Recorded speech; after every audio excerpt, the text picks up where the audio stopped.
Fertilizer and Pesticide Authority ay isang ahensya ng gobyerno sa ilalim ng Kagawaran ng Agrikultura na nangangasiwa sa regulasyon ng industriya ng abono at pestisidyo sa Pilipinas.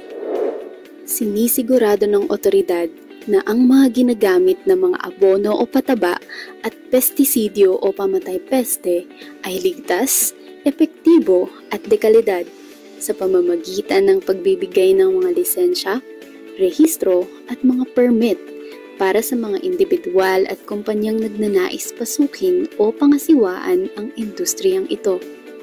Ang mga kumpanya sa industriya ay dapat sumunod sa mga regulasyon at alituntunin ng FPA bago nila simulan ang kanilang operasyon at ibenta ang kanilang mga produkto sa merkado. Upang masiguro ang pagpapatupad ng mga regulasyon ng otoridad sa buong bansa, ang mga regional field units ng FPA ay nagsasagawa ng regular na pagmonitor o pagbisita sa mga iba't ibang mga handlers, gaya ng mga importers, manufacturers, distributors, at dealers. Gayon din ang pagsusuri sa kanilang mga nilalakong produkto. Ang sino mang nahuling lumalabag sa mga patakaran ng otoridad ay bibigyan ng karampatang kaparusahan. Nagsasagawa rin ng FPA ng mga trainings at namimigay ng mga information materials gaya ng gabay sa tamang paggamit ng abono at pestisidyo. Samantala, ang lahat ng mga kabilang sa industriya ay kailangang magsagawa ng mga trainings o mga pagsasanay para sa mga magsasaka o publiko ukol sa ligtas at tamang paggamit ng kanilang produktong pestisidyo.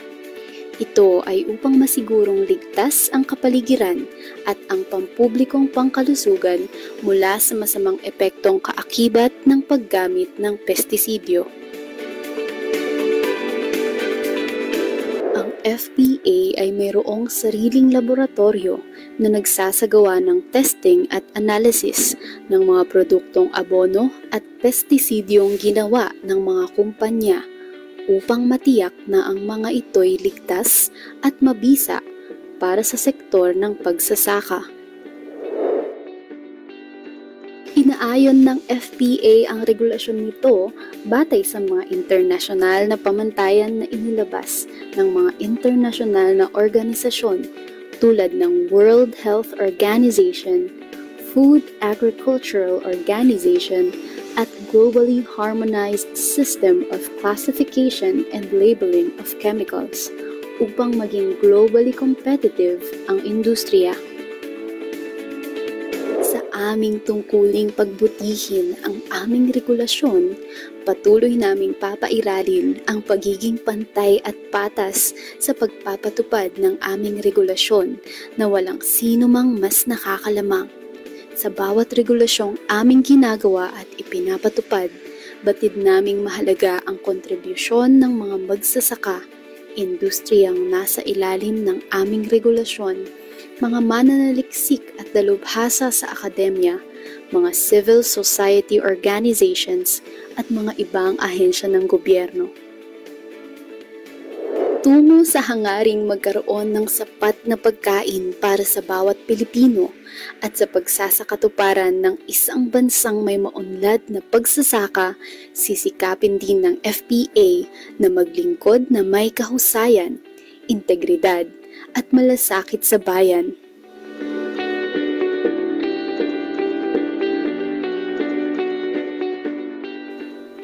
Kami ang FPA, handang maglingkod sa inyo.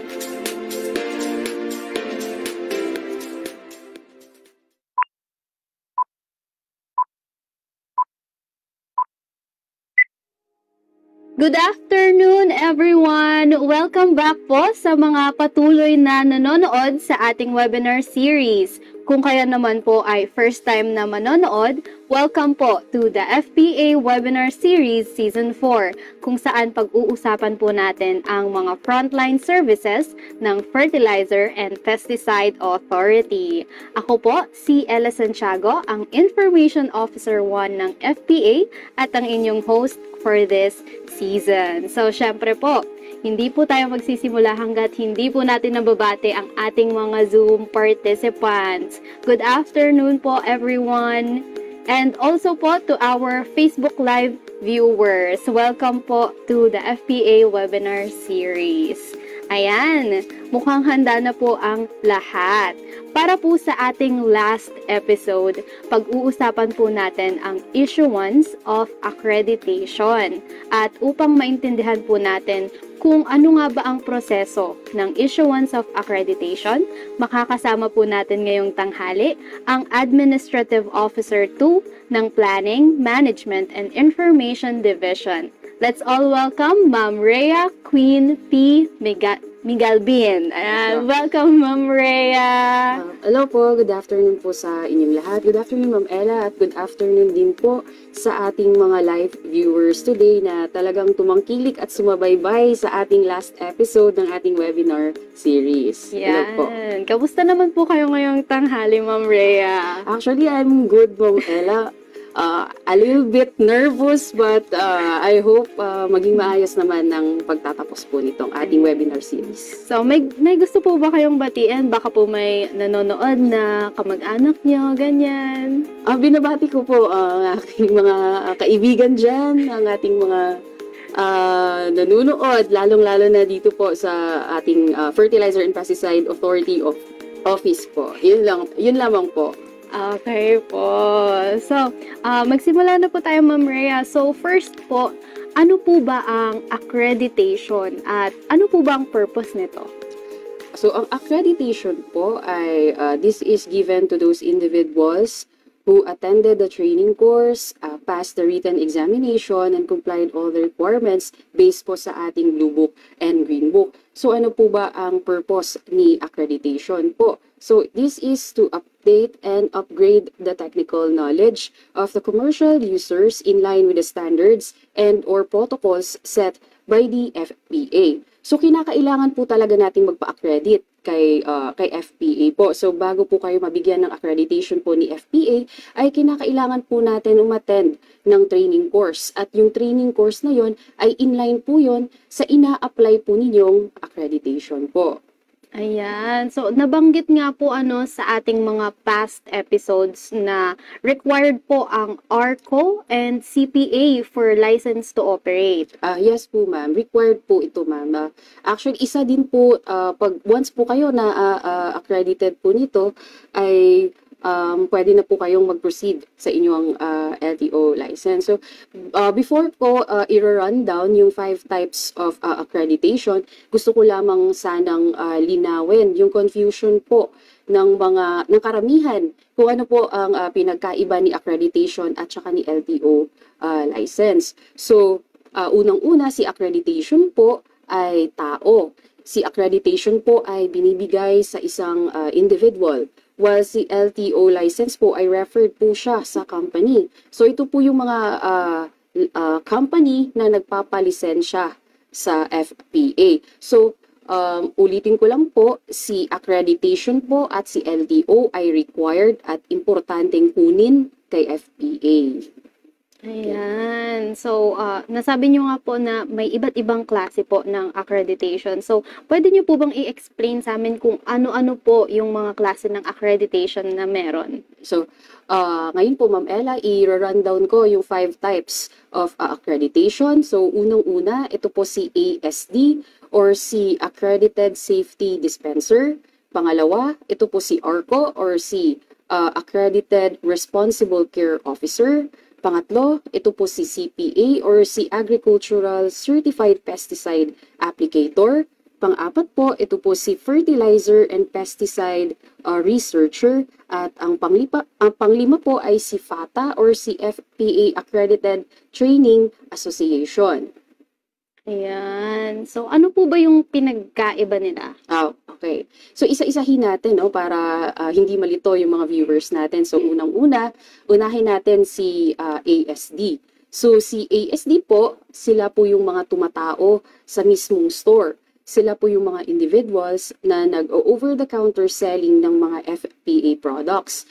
So sila din po yung mga authorized dispenser ng mga FPA products from the FPA licensed company. So sila po yung mga nagda-direct selling. So isa sa mga responsibilidad ni ASD ay kinakailangan po na personally present po sila sa store.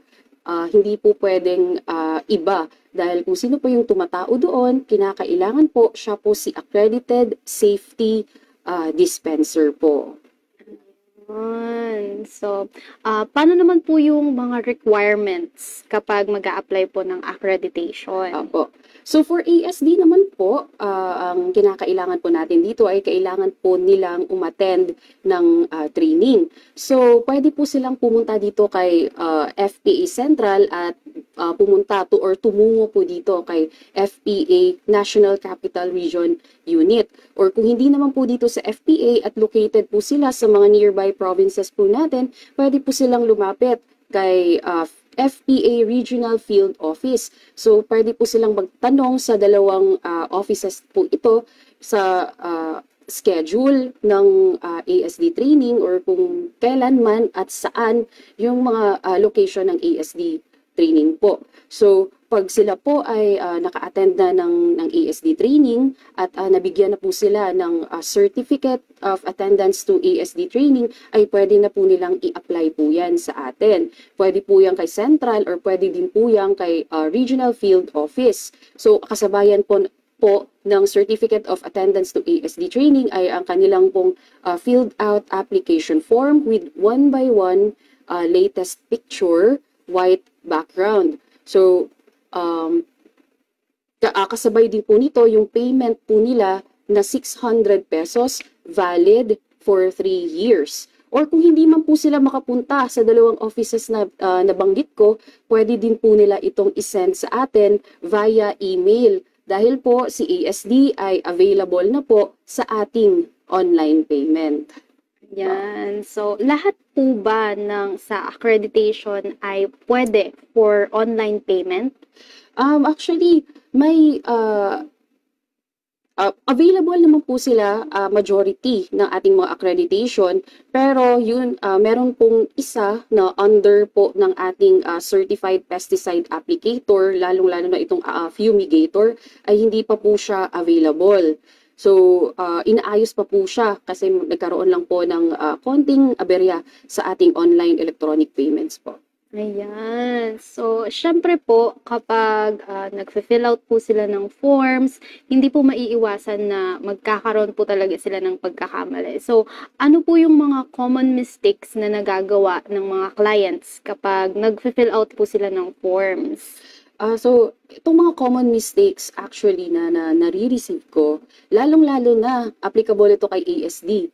Kasi nagkakamali sila sa paglalagay ng company name and company address. Kasi usually ang ilalagay nila ay yung mga main branch ng mga offices nila at hindi nila na ilalagay kung saang branch po sila affiliated at kung saan din po ito address. So, ayun po, pag kayo po ay mag-a-apply po ng ASD po, kailangan po kung saan po kayo na office or store assigned, kailangan po doon po ninyo ilagay yung company name or branch name at address. Ayan. So, take note po para sa ating mga clients na dapat po exact the same address po yung inilalagay nyo para po hindi na po kayo pabalik-balik at mas maging smooth po yung transaction nyo. So, paano naman po sa ARCO, ma'am?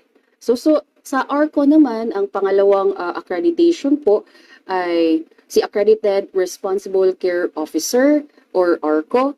So si ARCO naman po ay sila po yung mga pesticide handlers individuals or sila po yung mga nag-educate kung paano po mag-handle ng pesticides. So ito si ARCO, ma'am, malawak po siya no? Nasa importer-distributor siya, national distributor, area distributor, exporter, manufacturer, formulator, extruder, repacker, institutional user, or end user. So ito po, mga nasabi ko ay hindi ko na siya i-explain no, kung ano po ito dahil kahapon na-explain po ito ni Miss Lovely kung ano po ang mga ginagawa po ng mga ito. So, tutungo na lang po ako sa mga requirements at kung paano po kayo magiging accredited responsible care officer. So, unang-una po, gaya po ni ASD, ay kinakailangan po nating umattend ng ARCO training. So, specific po yan, meron po tayong ARCO training. So, kinakailangan nating umattend ng training at pumasa sa written examination po for ARCO. So, kung kayo po ay pumasa na ng exam, at meron na din po kayong certificate of attendance to ARCO training, ay pwede nyo na po yung i-apply sa amin. Pwede po yan kay FPA Central at pwede din po yan kay FPA Regional Field Office po. So kasabayan po ng mga requirements na po ito ay ang inyong filled out application form with latest 1x1 picture, white background.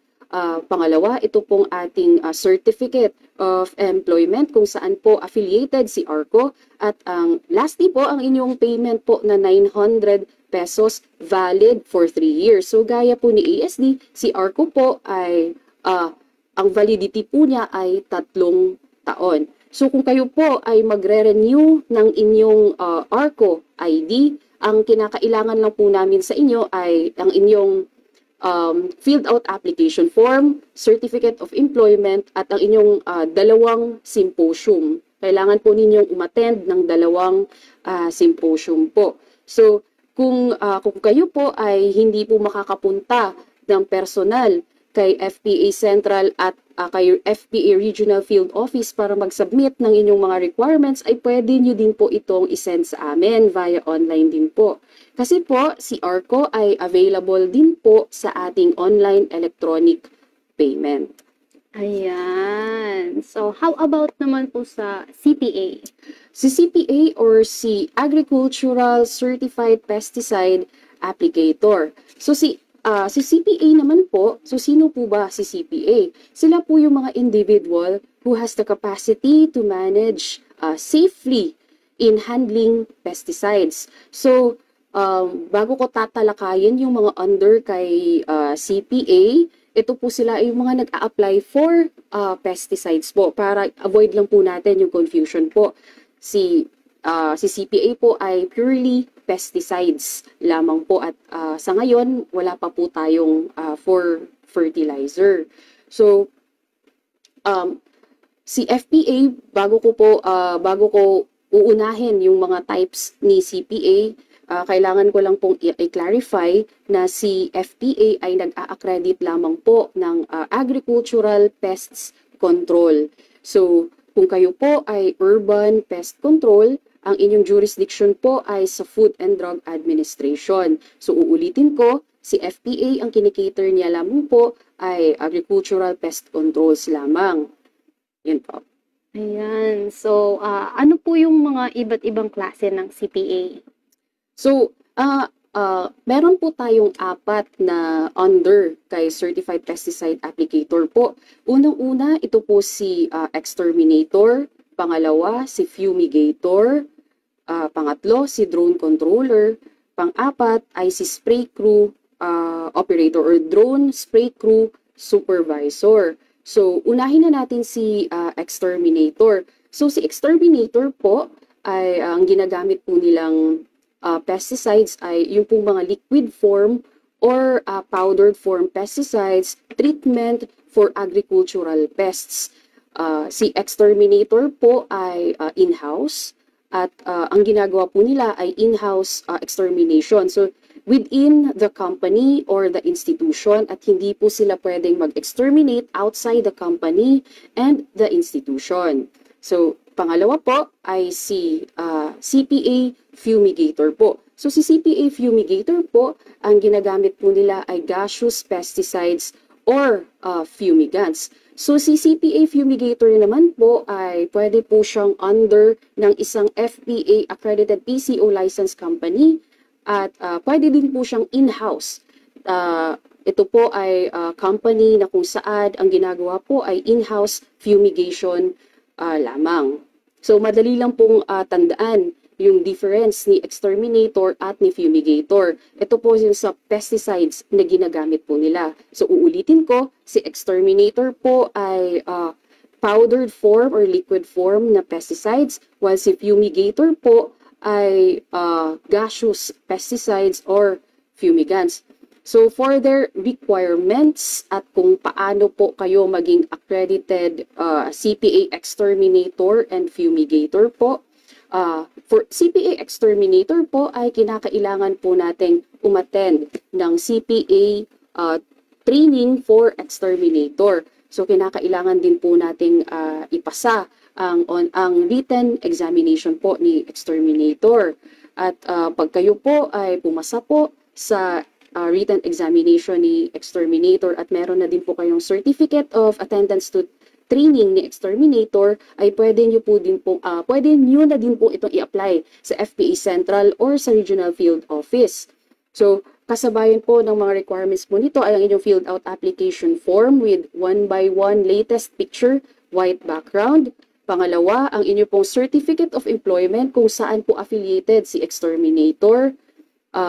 Pangatlo po ay ang inyong payment po na 600 pesos valid for 1 year. So, kay fumigator naman ay katulad din po ng requirements ni exterminator, pero ang kailangan po nilang attendan na training ay fumigator training po. So, pag sila po ay pumasa na sa examination po ni CPA fumigator, ay pwede na din po nila yung i-apply kay FPA Central or kay Regional Field Office po. Kasabayan din po nito yung mga requirements na kinakailangan, yung filled out application form, yung certificate of employment, at yung payment din po na 600 pesos valid for 1 year.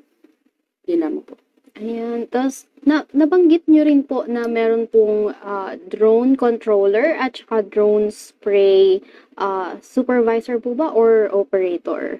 So, under po kay CPA CPA Certified Pesticide Applicator, ito po si drone controller at si drone spray crew supervisor. So si drone controller po, from the name itself, sila po yung mga nagko-control ng drones na ginagamit po nila for application ng pesticides. So si drone controller po, kinakailangan po niyang maging isang valid certified pesticide applicator po para po sila ay makapag-apply as drone controller.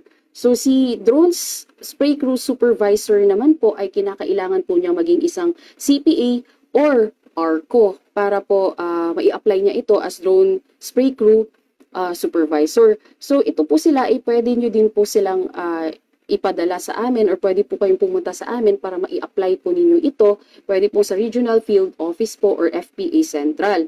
Or kung hindi po kayo makapunta sa dalawang offices po na nabanggit ko, ay pwede din po itong via online dahil po si drone controller at drone spray crew supervisor po ay available din po sa ating online electronic payment po.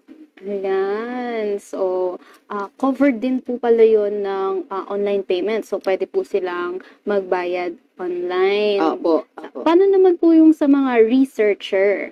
So, for fertilizer and pesticide researcher po, sino po ba itong mga fertilizer and pesticide researcher po natin? So, sila po yung mga nagkakandak po ng tests and trials para ma-register ang isang fertilizer and pesticide product. So, ito po mga researchers natin ay talagang mga experts na sa pagkakonduct ng mga experiments po. They have the years of research experience. So, under po kay fertilizer and pesticide researcher, meron po tayong mga researcher disciplines. So, unahin na po natin si fertilizer researcher.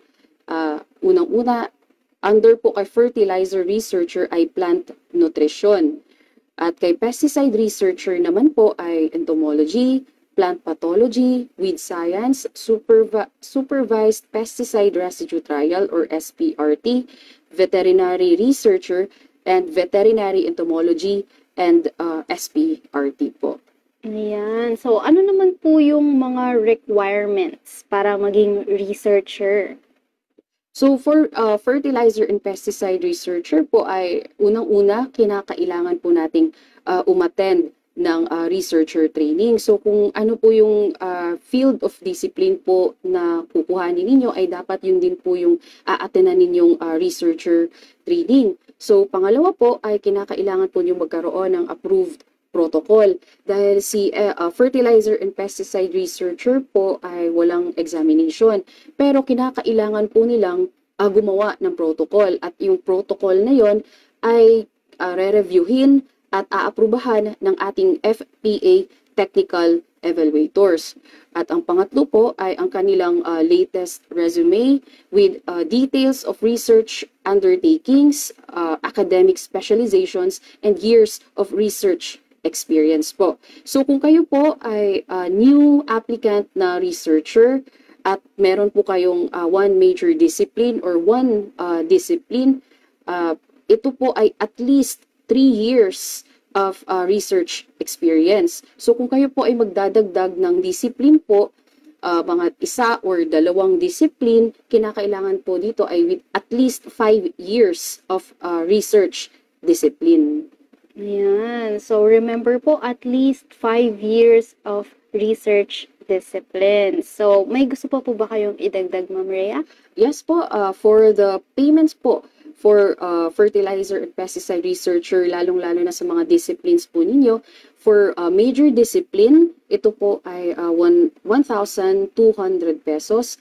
At for minor discipline po, ito po ay 400 pesos po. So kung kayo po ay magre-renew ng inyong researcher ID, ang kinakailangan lang po namin dito ay ang inyong pong filled out application form, ang inyong latest resume with details of undertakings, at saka po ang inyong certificate of attendance to symposium po. Ayan. So dadagdag ko na lang din po Ma'am Ella, no, sa atin pong fertilizer and pesticide researcher po ay available din po sa ating online e-payment for major discipline only. So uulitin ko, for major discipline only po at wala pa pong for minor discipline po. So, saan po kaya sila pwedeng kumuha ng mga trainings tsaka mga symposium? So, para po makakuha kayo ng mga trainings and symposium po, ito po ay magfo-fall sa ating ikalimang accreditation. Yun po ang FATA or ang FPA Accredited Training Associations dahil sila po ang nagkakandak ng trainings for ARCO, CPA at fertilizer and pesticide researcher po. So kung kayo po ay balak nyo pong maging accredited training association po kay FPA, ay ito lamang po ang mga requirements po. Ito po ang accomplished application for accreditation. Pangalawa ay SEC registration. Pangatlo ay itong general information sheet which contains the roster of members. Pang-apat po ay association profile. Pang-lima po ay list of trainers and their qualifications. At pang-anim po ay ang inyong mga training modules po. So, yun po ang kabuuan ng accreditation po, Ma'am Ella. Ayan. So, now let's proceed naman po sa questions from our Zoom participants. From China Seblos, when daw po ang schedule ng symposium for next year? Para daw po makapag-renew sila ng accreditation for ARCO. For 2025 daw po. Magsisend daw po ba kayo ng email regarding sa schedules? Hello po, Ma'am China Seblos po. No? Yung schedule po for symposium po for next year ay currently fina-finalize pa lang po ngayon, ma'am. So, abangan nyo na lang po. It's either sa aming website or sa aming Facebook page. Magbibigay naman po ang aming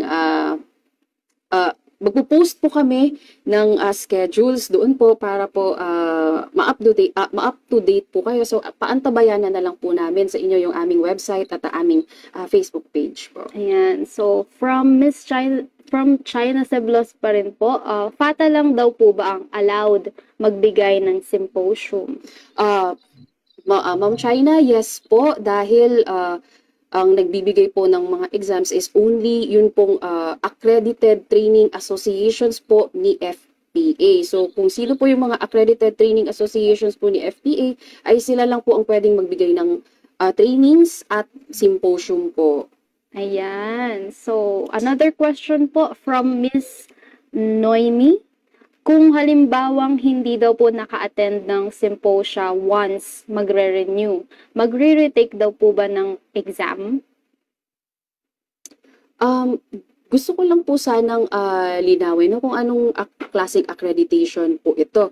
So, kung kayo po ay new pa lamang po at hindi nyo pa nagagamit yung training ninyo, kung kailan man po kayo nag-training ay hindi nyo po kailangan umattend ng symposium. Kasi po ang symposium po, ito po ay for renewal lamang po ng accreditation. So, kung kayo ay new applicant, pwede nyo po yung i-apply pa rin po sa amin. Kahit po 2 years ago pa po kayong nag-take or nag-attend ng training po.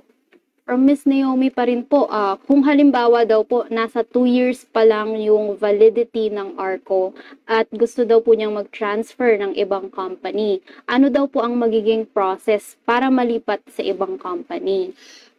Ito po ma'am ay kinakailangan nyo pong i-apply po yan ulit dito kay FPA po. So kung ilalagay nyo na lang po doon sa inyong filled out application form po, yung company na kung saan na po kayo affiliated. At manghihingi din po kami sa inyo ma'am ng certificate of employment na kung saan stated doon na nasa bagong kumpanya ka na kung saan ka man ngayon affiliated na po. So, Ma'am Rhea, pag nagpa-transfer po ba ng sa ARCO, katulad ng sinasabi po ni Miss Naomi, may additional fee po ba yun? So actually wala naman po ma'am. Kung magpapa-transfer po, ang kinakailangan lang naman po is parang nagkamali po ako. Pasensya na po. Kung ililipat niya ang kanyang ARCO sa ibang company po, no?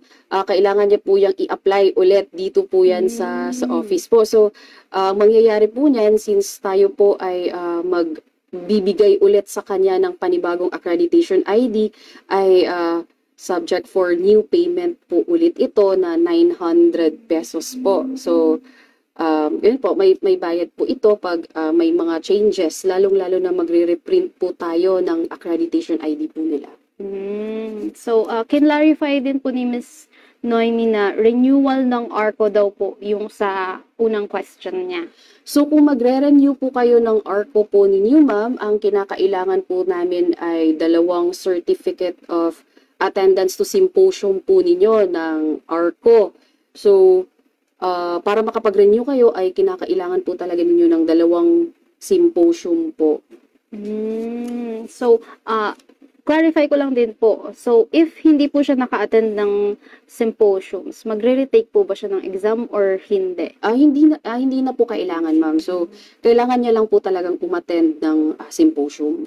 Paano po kung hindi po siya naka-attend? Ano pong mangyayari? Pwede din naman po, pwede po silang mag-email na hindi po sila naka-attend ng symposium, or kung hindi man po sila naka-attend ng symposium at hindi na po sila napayagan na maka-attend, so antayin na lang po nila yung next schedule for symposium para dun po sila maka-attend po. So, kung next year pa po sila makaka-attend ng symposium, next year pa rin po sila makakapag-renew, tama po ba? Yes po, kasi po, for example, ngayong taon na po ito ay tapos na po ang ating symposium po natin. parang next year na po ito. So, fina-finalize pa lang yung mga schedules for trainings and symposium po. So, gaya po ng sabi ko, ay paantabayanan na lamang po ito sa aming website at sa aming Facebook page po. So, matatapos na po ang taon. Pero may nagtatanong din po dito na meron daw po bang updated list of symposia for year 2024? Sir Joseph, gaya po ng sabi ko ay fina-finalize pa po ang list of trainings and symposium for 2024.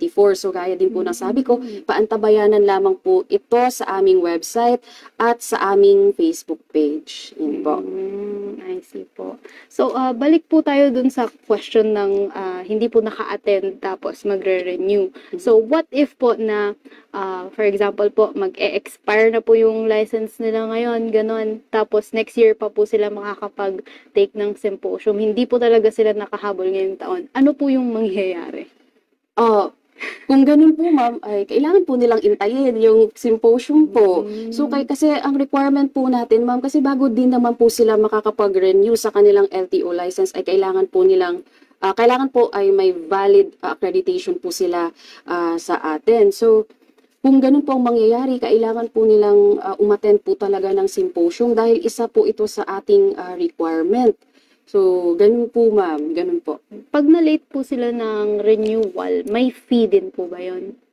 So, for renewal naman po, wala naman po tayong specific timeline sa kung kailan sila magre-renew. Wala naman pong payment yon. As long as within the 3 years validity ng kanilang ARCO or ASD man, ay kailangan maka-attend na po sila ng symposium. Ayan. So, sa mga participants po natin today, tandaan po ninyo, wag po kayong magpapalate at umattend po kayo ng mga symposium para po hindi magkaroon ng problema yung renewal nyo. So, may gusto pa po ba kayong idagdag, Ma'am Rhea? So, bago po magtapos po itong ating segment po for accreditation po, meron po sana akong tatlong reminders po na uulitin ko pa rin po ngayon. So, unang-una po, inuulit ko, si FPA po ay ang ina-accredit lamang po dito ay agricultural pests po. So, for pesticides pa lamang po at wala pa po tayo sa fertilizer. At kung kayo po ay urban pest control, ang jurisdiction nyo po ay sa Food and Drug Administration. So, pangalawa po, available na po ang ating online e-payment po for ASD, ARCO, CPA Exterminator, Drone Controller, Drone Spray Crew Supervisor, Fertilizer and Pesticide Researcher, Major Discipline lamang po. At pangatlo po, ito po ating application form, lalong-lalo na po pag nagsasubmit kayo no, sa ating, dito po sa FPA Central or sa Regional Field Office po. Please po sa mga nag-a-apply po, kindly write legibly po. Kasi doon po kami nagkakaroon ng medyo delay po. No? Maiwasan po natin yung delays ng mga IDs po ninyo. Kasi po, at maiwasan din po natin yung pabalik-balik ng mga IDs po ninyo. So kung kaya lang naman po na computerized or yung mga application forms po natin, mas mainam po yun para mas mabilis po nating maintindihan at ma-avoid natin yung mga mistakes, lalong-lalo na sa pangalan, sa address, at sa company name din po. At yun po ay makasave tayo ng time po ninyo, time po namin, at ng ating resources din po. Ayan. So, anong email po ang pwede nilang puntahan or mag-send ng mga messages regarding sa accreditation? Ano po yung mga email na pwede nilang pagtanungan? So, for accredited safety dispenser po, kung meron po kayong mga queries po, pwede po ninyong isend po ito sa fpa77.asd@gmail.com. At kung ito po ay para sa ARCO, ay fpa77.arco@gmail.com. Kung ito po ay para sa CPA, fpa77.cpa@gmail.com. At kung ito po ay researcher, fpa77.researcher@gmail.com po.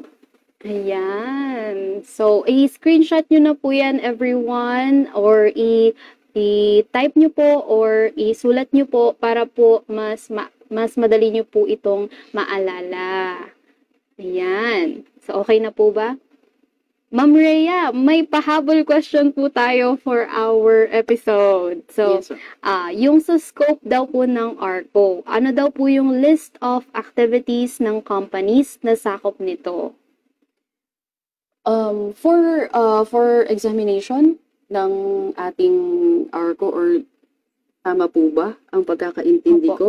List ARCO. of activities and companies na sakop. Siguro po ano pong yung Sir Joseph Edward, pwede po bang pa-clarify po yung question? Ano po yung list of activities ng companies na So, sakop for- nito?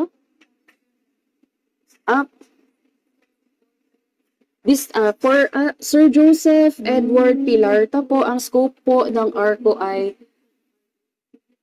distributor, importer po.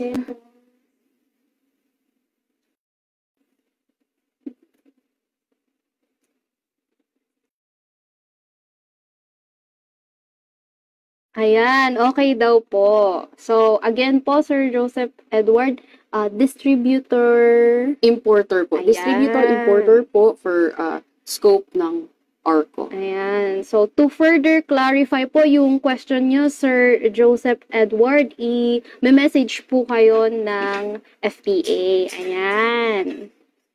So, any questions pa po ba? May questions pa po ba from our participants?